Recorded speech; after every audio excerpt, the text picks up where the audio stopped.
श्री सूत जी बोले, श्रेष्ठ मुनियों, अब मैं पुनः आगे की कथा सुनाऊंगा। आप लोग सुने।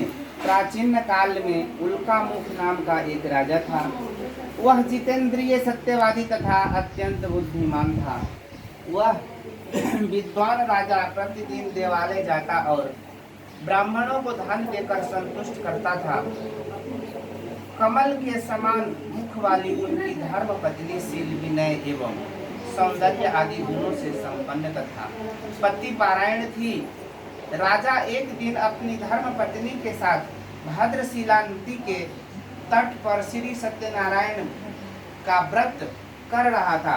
उसी समय व्यापार के लिए अनेक प्रकार की पुष्कल धनराशि से संपन्न एक साधु वणिक वहां आया। भद्रशिला नदी के तट पर नाव को स्थापित कर वह राजा के समीप गया और राजा को उस व्रत में दीक्षित देखकर विनय पूर्वक पूछने लगा। साधु वाचा राजा बोले, राजन, आप भक्ति युक्त चित्त से क्या कर रहे हैं? कृपया वह सब बताइए। इस समय राजा बोले, हे साधु, पुत्र आदि की प्राप्ति के कामना से अपने बंधु बांधव के साथ में अतुल तेज संपन्न भगवान विष्णु का व्रत एवं पूजन कर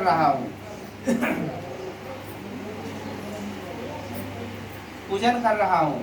राजा की बात सुनकर साधु ने आदर पूर्वक कहा, राजन, इस विषय में आप मुझे सब कुछ विस्तार से बताएं। आपके कथना अनुसार मैं व्रत एवं पूजन करूंगा। मुझे भी संतति नहीं है, इससे अवश्य ही संतति प्राप्त होगी। ऐसा विचार कर वह व्यापार से निवृत्त हो आनंद पूर्वक अपने घर आया। उसने अपनी भार्या संतति प्रदान करने वाले इस सत्य व्रत को विस्तार पूर्वक बताया तथा जब मुझे संतति की प्राप्ति होगी तब मैं इस व्रत को करूंगा। इस प्रकार उस साधु ने अपनी भार्या लीलावती से कहा। एक दिन उसकी लीलावती नाम की सती साध्वी भार्या पति के साथ आनंद चित्त से ऋतुकालीन धर्माचरण प्रवृत्त हुई और भगवान श्री सत्यनारायण की कृपा से उसकी वह भार्या गर्भिणी हुई। 10वें महीने में उसने कन्या रत्न की उत्पत्ति हुई और वह शुक्ल पक्ष के चंद्रमा की भांति दिन प्रतिदिन बढ़ने लगी। उस कन्या का कलावती यह नाम रखा गया। इसके बाद एक दिन लीलावती ने अपने स्वामी से मधुर वाणी में कहा, आप पूर्व में संकल्पित श्री सत्यनारायण के व्रत को क्यों नहीं कर रहे हैं? साधु बोला, प्रिय, इसके विवाह के समय व्रत करूंगा। इस प्रकार अपनी पत्नी को भली भांति आश्वस्त कर वह व्यापार करने के लिए नगर की ओर चला गया। इधर कन्या कलावती पिता के घर में बढ़ने लगी। तदंतर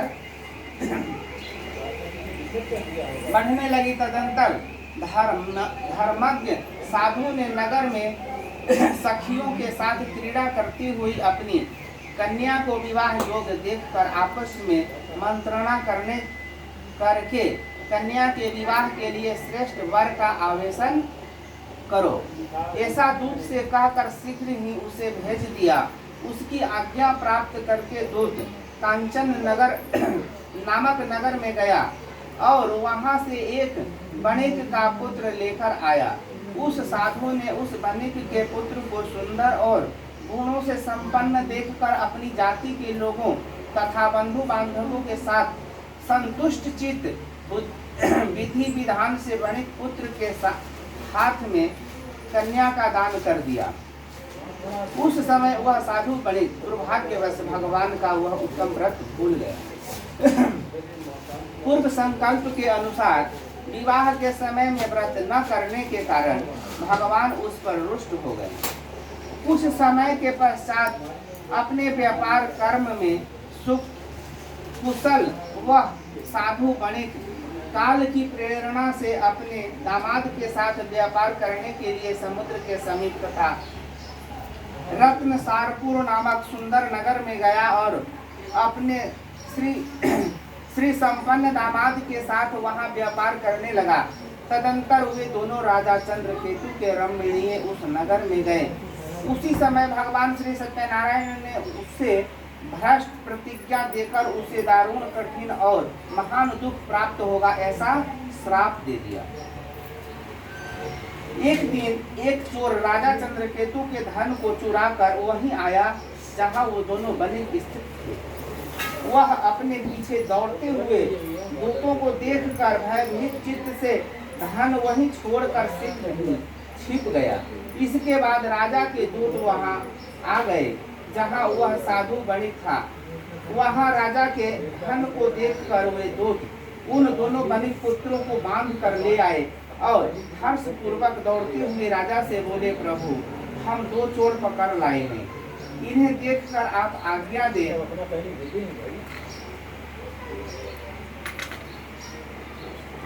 राजा के आज्ञा से दोनों शीघ्र ही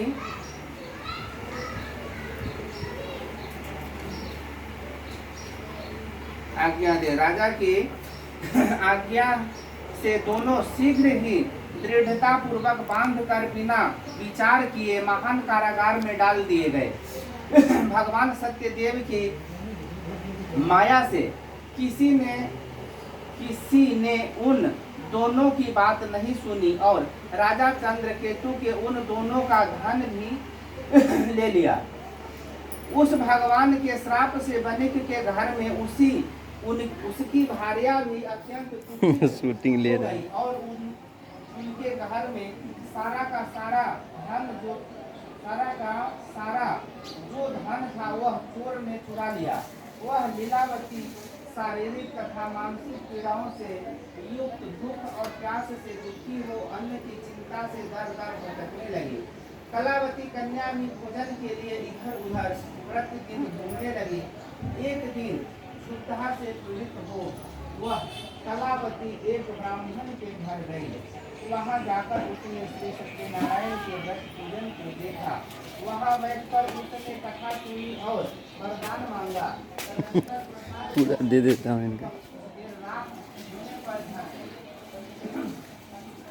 माता लीलावती ने कलावती कन्या से प्रेम पूर्वक पूछा, तुम्हारे मन में क्या है? कलावती कन्या ने तुरंत माता से कहा, माँ मैंने एक ब्राह्मण के घर में मनोरथ प्रदान करने वाला व्रत देखा है। कन्या की उस बात को सुनकर वह बनिक की भार्या व्रत करने की उद्धत हुई और प्रसन्न मन से उस साध्वी ने बंधु बांधवों के साथ भगवान श्री सत्यनारायण का व्रत किया तथा इस प्रकार प्रार्थना की, भगवान आप हमारे पति एवं दामाद के अपराध को क्षमा करें, वे दोनों अपने घर शीघ्र आ जाएं। इस व्रत से भगवान श्री सत्यनारायण पुनः संतुष्ट हो गए तथा उन्होंने नृपश्रेष्ठ चंद्रकेतु को स्वप्न दिखाया और स्वप्न में कहा, नृपश्रेष्ठ प्रातः काल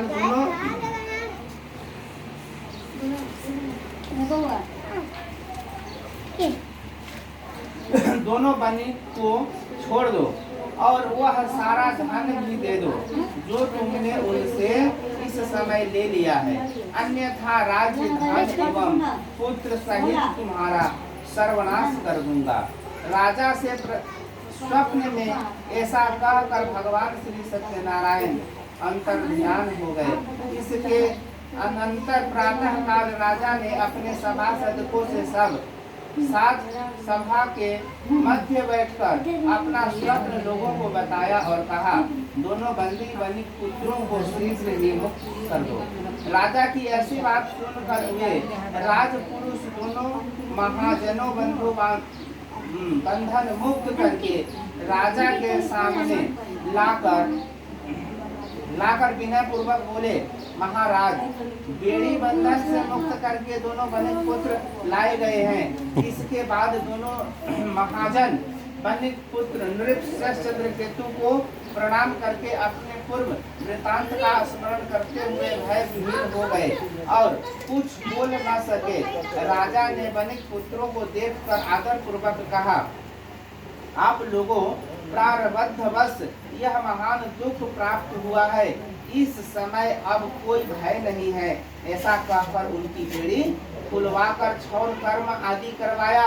राजा ने वस्त्र अलंकार देकर उन दोनों वणिक पुत्रों को संतुष्ट किया तथा सामने बुलाकर वणिक द्वारा अत्यधिक आनंदित किया। पहले जो धन लिया था उसे दुगुना करके दिया। तदंतर ऐसे दुगुना करके दिया। तदंतर राजा ने पुनः उनसे कहा, साधु अब आप अपने घर को जाएं। राजा को प्रणाम करके आपकी कृपा से हम जा रहे हैं। ऐसा कहकर उन दोनों महावैश्यों ने अपने घर की ओर प्रस्थान किया। इस प्रकार श्री स्कंद पुराण के अंतर्गत रेवा खंड में श्री सत्यनारायण व्रत कथा का यह तीसरा अध्याय पूरा हुआ। बोलो श्री सत्यनारायण भगवान।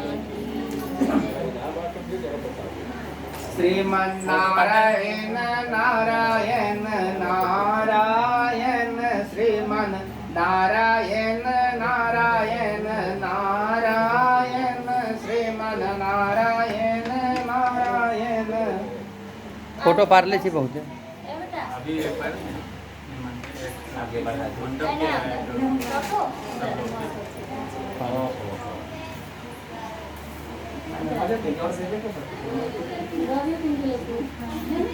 ऐसा अगर हवा करने के लिए लेते फूल का चढ़ा सकते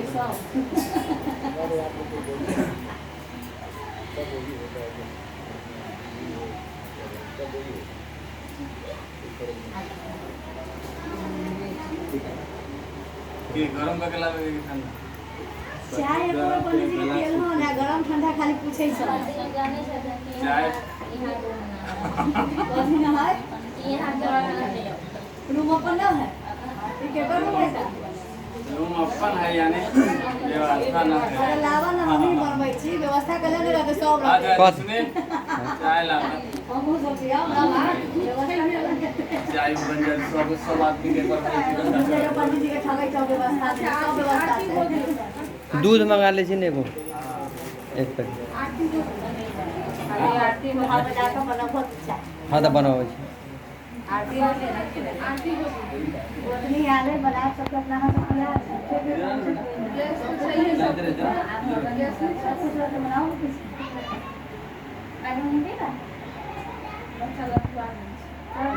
नहीं कर के बस पढ़ा रही तो सब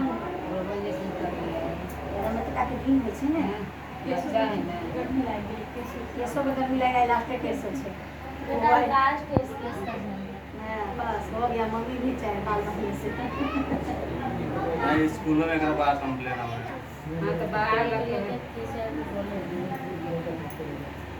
लीव लगा।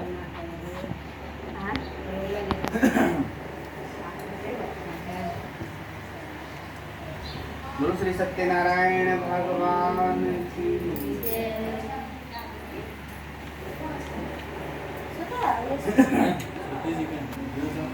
श्री सूत जी बोले, साधु वणिक मंगलाचरण कर और ब्राह्मण को धन देकर अपने नगर के लिए चल पड़ा। साधु के कुछ दूर जाने पर भगवान श्री सत्यनारायण की उसकी सत्यता की परीक्षा के विषय में जिज्ञासा हुई। साधु तीसरी नाव में क्या भरा है?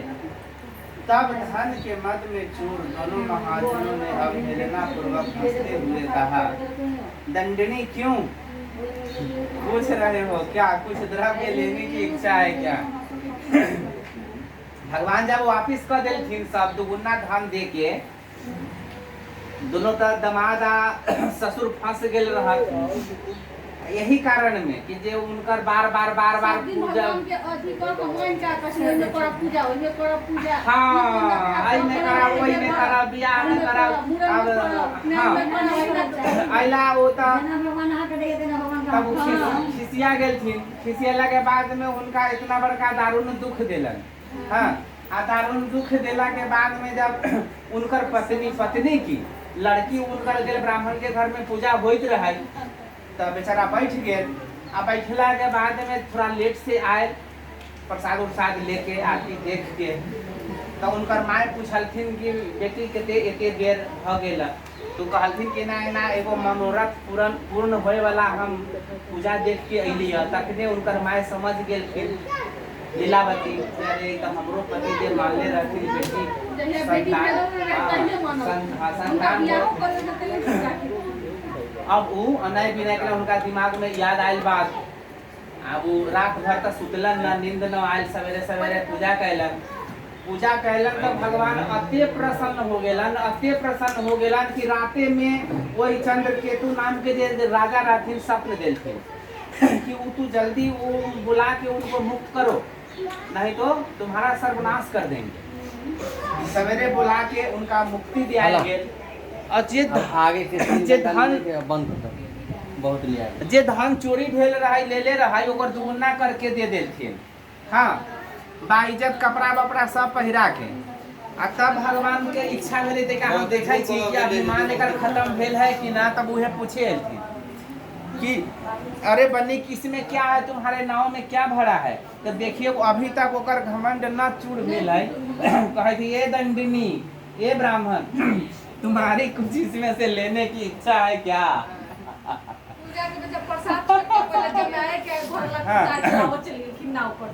प्रसाद